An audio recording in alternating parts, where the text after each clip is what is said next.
Monsieur Gollnisch, la déferlante migratoire s'abat sur l'Europe. Quelles sont les solutions pour vous pour mettre fin à ce torrent migratoire? Je pense que ça va maintenant être extraordinairement difficile, parce qu'il lui fallut prévoir, et c'était parfaitement prévisible, puisque des romanciers comme Jean Raspail et un homme politique comme Jean-Marie Le Pen ont prédit cela il y a plus de 40 ans. Moi, la première fois que j'ai entendu Jean-Marie Le Pen parler à la fois des déséquilibres démographiques entre le Nord et le Sud, de ce que le Sud ne resterait pas chez lui et tenterait évidemment de gagner un Nord réputé plus prospère, et de la conjonction de ce phénomène avec le réveil de l'islam, c'était il y a 40 ans. Bon, à l'époque, toutes les classes politiques disaient vous agitez les peurs pour exciter les haines, etc. Bon, c'était donc un phénomène parfaitement prévisible et il lui fallut le prévoir. Là, ça ne se résoudra pas par un coup de baguette magique, mais il y a un certain nombre d'urgences. L'urgence consiste à ne pas faire croire à ces malheureux qu'ils seront tous accueillis en Europe, parce que plus on en accueille, alors l'Angleterre dit 20 000 en 5 ans, la France dit 25 000 en 2 ans, l'Allemagne en reçoit 25 000 en 2 jours. Chercher l'erreur. Bon. Plus on en accueille, il est évident, plus ils seront tentés de venir. Or, la deuxième urgence, c'est par conséquent de faire ce qu'a fait le gouvernement australien, c'est-à-dire évidemment de secourir ceux qui risquent leur vie en mer, mais de les ramener à leur point de départ, de façon à tarir ce flot. Et donc il faut un certain nombre de bases par accord avec les pays d'Afrique, comme la Tunisie, comme l'Égypte, ou du Levant, comme la Turquie ou le Liban, par exemple, et utiliser la flotte que nous avons, malheureusement, ces gigantesques navires capables de recevoir chacun tout un régiment, ou d'exfiltrer des populations civiles, dont les hélicoptères peuvent aussi arraisonner les passeurs, que sont nos bâtiments de projection et de commandement. Nous en avons 3 que nous avions prévu de vendre à la Russie et qui nous restent sur les bras. Il est temps de les armer dans le cadre d'un programme européen, de se servir de ces navires pour accompagner ces malheureux d'où ils viennent. Et là, eh bien, il faut mobiliser un certain nombre de moyens, ça coûtera de l'argent, ça doit coûter de l'argent à l'ensemble de la communauté internationale, notamment à l'Organisation des Nations Unies, qui dispose d'une organisation subsidiaire, qui est l'Organisation des Nations Unies pour les réfugiés. Alors, il faut qu'ils soient accueillis dans des conditions aussi décentes que possible là-bas, et que là-bas on opère le tri. On opère le tri parce qu'il y a des situations totalement différentes. Parce qu'on nous dit que ce sont des réfugiés qui fuient la guerre. Bon, il y a des hommes jeunes qui fuient la guerre, qui viennent d'Afghanistan, qui viennent de Syrie. Moi, je préférerais qu'ils restent sur place, qu'ils se battent et qu'ils défendent leur liberté. Et moi, je pense qu'il faut qu'ils soient chez eux et qu'on les arme. Et non pas qu'on les laisse venir se mettre au chaud chez nous. Il y a quantité de jeunes Afghans, par exemple, qui sont à Calais. Nous ne déployons de fermeté que pour les empêcher de quitter la France. Bon, moi, je dis qu'on leur donne des canaux pour aller en Angleterre, s'ils tiennent absolument à y aller, ou alors qu'on les encadre, qu'on les mobilise dans les armées afghanes. Il est quand même effarant que nous envoyions de jeunes Français se faire tuer, soi-disant pour défendre les libertés de l'Afghanistan contre l'abominable dictature des talibans, et que nous acceptions que des jeunes Afghans viennent se mettre au chaud, si j'ose dire. Les malheureux, ce n'est pas toujours le cas. Ici, moi, si mon grand-père a 20 ans, en juillet 14, et j'ai pas dit la guerre éclate, je vais me réfugier en Suisse ou en Espagne. C'est mobilisé pour défendre son pays. Eh bien, c'est ce qu'il devrait faire. Et puis, il y a des cas, on dit qu'il y a des Pakistanais, par exemple, mais que je sache, il n'y a pas de guerre au Pakistan. Il y a des Sénégalais, mais le Sénégal n'est pas un État en guerre. Par conséquent, il faut se montrer extrêmement ferme avec les États d'origine, d'ailleurs, et il faut organiser le rapatriement dans leur pays de ces migrants qui sont des migrants économiques. Il faut instaurer chez nous évidemment la préférence nationale. Il ne faut pas laisser croire à ces malheureux que l'Europe occidentale sera un Eldorado où ils vont tout trouver gratuit, car c'est ce qu'ils croient. Et les appels en apparence généreux à l'accueil des migrants sont immédiatement relayés avec les moyens de communication modernes, et jusqu'au fin fond de la forêt équatoriale, on croit que l'Europe est prête à accueillir tout le monde. Je crois que ceux qui font circuler ce message, quelles que soient leurs intentions, qui ne sont pas toujours aussi pures qu'on le dit, sont les véritables responsables des drames qui se produisent en ce moment.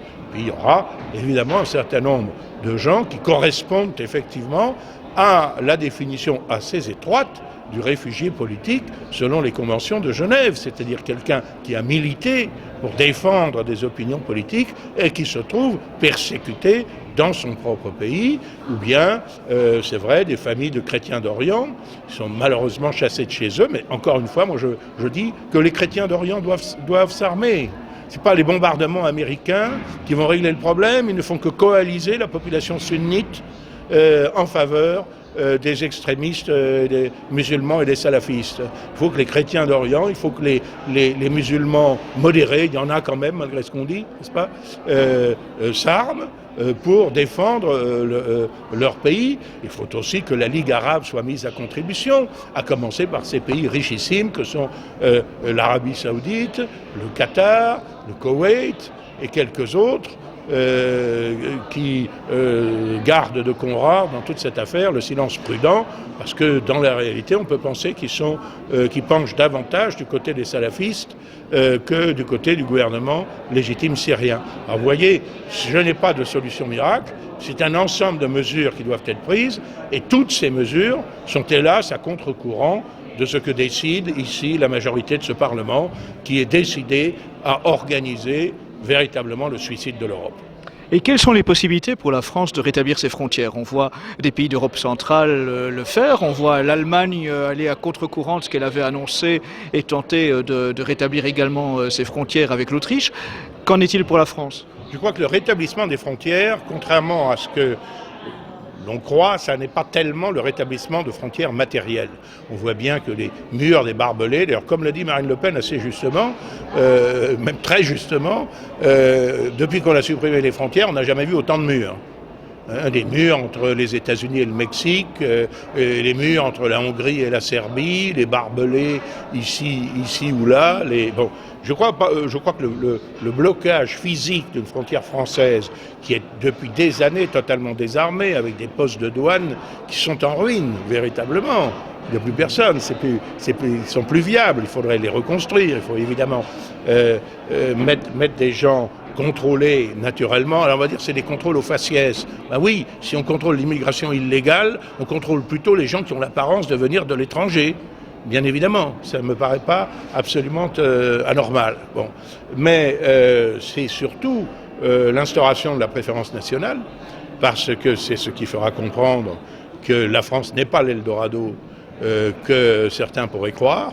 Ce sont des contrôles en permanence, c'est la rétention administrative, voire judiciaire, des étrangers qui sont en situation illégale, et c'est l'organisation forcée de leur rapatriement et l'imputation de ce rapatriement sur les budgets de coopération avec les États d'origine.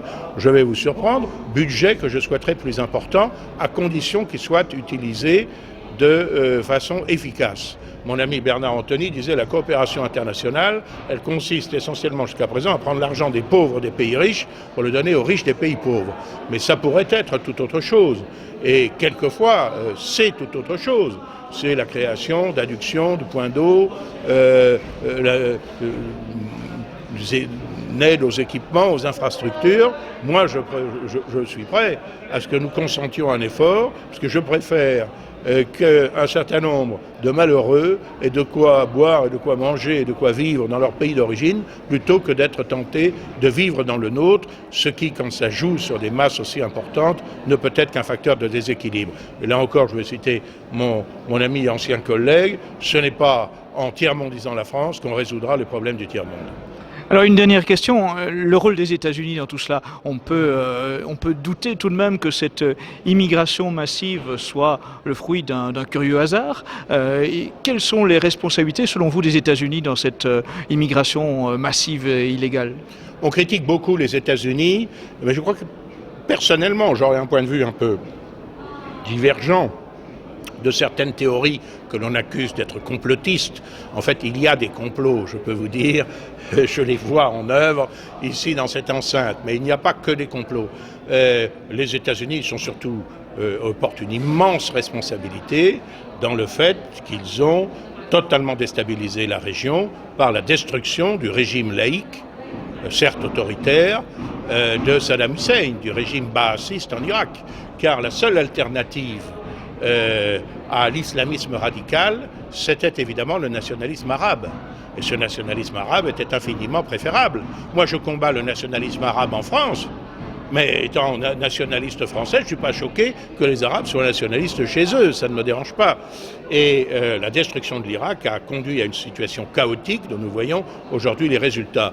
Est-ce que les États-Unis encouragent les migrations du sud vers le nord? Personnellement, c'est possible. Personnellement, je n'ai pas d'indication précise. Je crois que les principaux coupables, ce sont les responsables politiques et économiques européens qui n'ont pas vu, pas su, pas voulu régler ces problèmes, alors, comme je vous le disais, que ça ne date pas d'hier et que l'affaire se profilait depuis très longtemps. Mais nous payons le laxisme qui a prévalu en matière d'immigration, notamment en France, et qui, dès lors qu'il y a un mouvement de fond, une vague de fond qui se produit, des réfugiés en provenance de Syrie, du Proche-Orient, dans la foulée, un certain nombre de gens qui habitent l'Afrique subsaharienne, qui habitent, comme je vous le disais, le Pakistan, le Bangladesh, que sais-je encore, l'Asie, se disent que, après tout, puisque l'Europe accepte ces réfugiés, ou qu'il est très difficile de distinguer un réfugié politique d'un réfugié économique,